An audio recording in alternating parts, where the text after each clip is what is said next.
He's already on the chopping block, is he not? Jadon Sancho? I don't think he's going to leave this summer, Jadon Sancho. Personally. Not even on loan?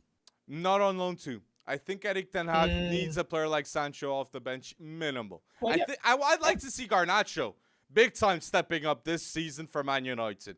And I'm hyped to see in the preseason for Man United Garnacho and Amad Diallo. But Garnacho more. Garnacho's 19 now. Garnacho has his idol Cristiano Ronaldo playing with Messi in the national team. The ambition is very high. And with Champions League football, Garnacho knows that the world is watching. So at 19, what would be a successful season for you for Alejandro Garnacho? I'd say more. I'd say if he gets to 10 Premier League goals, Alejandro Garnacho at 19, that would be unbelievable. But if he gets 10 to 15 goal involvements in the Premier League, I think that's a good season by Alejandro Garnacho. Because other players should be stepping up more.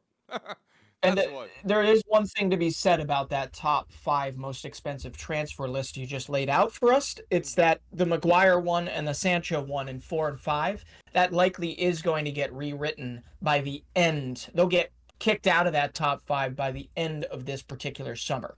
Whether it's City's approach for Gvardiol, whether it's Harry Kane, somewhere in there, maybe potentially staying in the Premier League. Expensive British players. Gvardiol, that's what it was. Harry Kane. Okay, so not Gvardiol, but Harry Kane. He could, Harry Kane definitely will be on this list.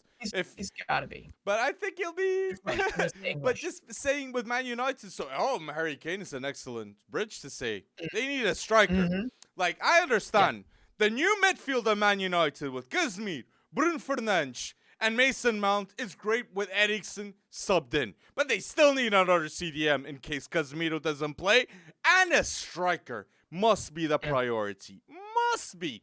But I already see Atalanta interested in another strikers like Gyökeres that's maybe going to Sporting.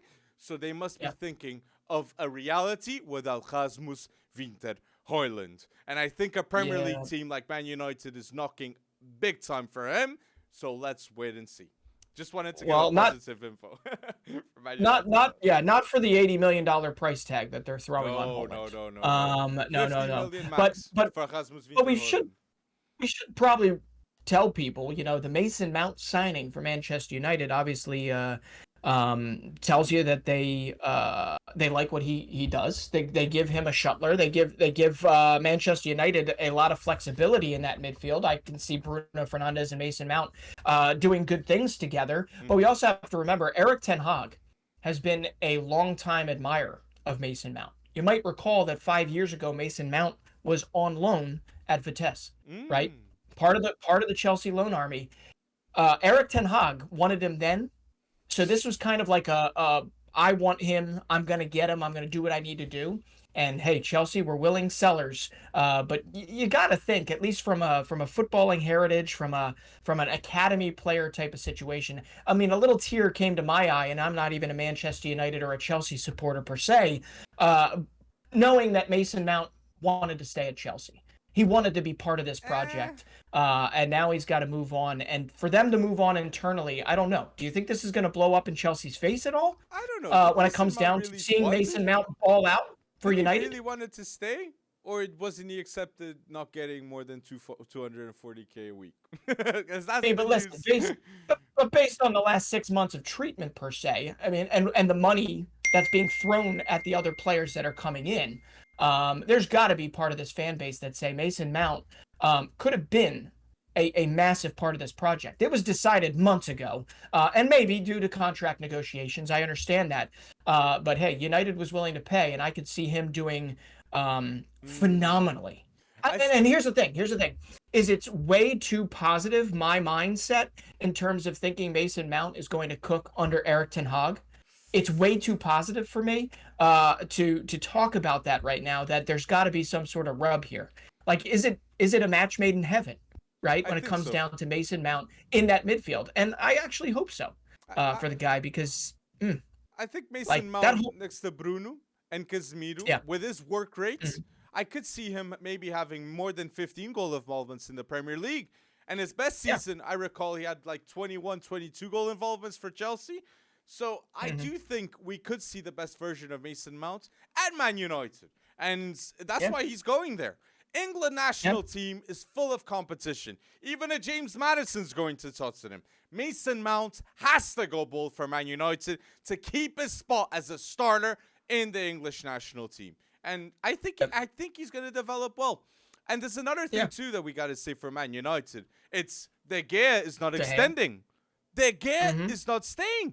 Would you get Onana or Diogo Costa? Well, right now, I mean, you got to go with recency effect here and say Onana. I think he's probably a step up, but in terms of the other names that I've heard listed in what they're talking about here, this is a more challenging transfer than probably anything else they're considering this season. Obviously, probably like a step, in my opinion, a step above what they need at striker, right? And those are the two things. So it's really interesting that they went for Mason Mount first, because I don't know if you do that unless you felt you already had the transfer funds necessary for you to go in there and be able to still secure the goalkeeper you 100% need and the striker you 100% need, right? So it's really interesting. And it's only sad to me that Manchester United hasn't been able to, say, offload those that they need to offload the same way Chelsea has been able to offload those that they need to offload and actually get a nice injection of cash in order to do that. So De Gea leaves not for value. De Gea leaves for free. And his next, it looks like he'll be catching the plane to Al Nassr, is what I'm hearing, right? It's mad that the Golden Glove winner wins. Yeah. Like, no, doesn't win. It's mad that the Golden Glove winner leaves on her free the next season. That's happening at Man United. And that happens because Erik ten Hag doesn't think that De Gea fits the bill. In terms of ball distribution, definitely. And wage bill. And wage bill too, yes. It's true. And he has a big impact too in the locker room. I could imagine that too. And maybe now, Erik ten Hag, look, I think Diogo Costa would be solid for Erik ten Hag. But to get him, minimal 75 million to leave Porto. He's the most valuable keeper in transfer markets.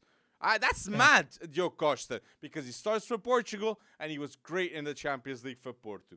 But just wanted to say, the most valuable 11 per transfer market in the world right now is Diogo Costa in goal, Afonso Davies at the left, Ruben Dias, Guardiola at center back, and Hakimi at the right. And then the three in midfield, they have Valverde, Jude Bellingham, and Musiala, two players of Real Madrid. And then they have front trio, Vini, Mbappe, and Saka. No Haaland. Oh my days.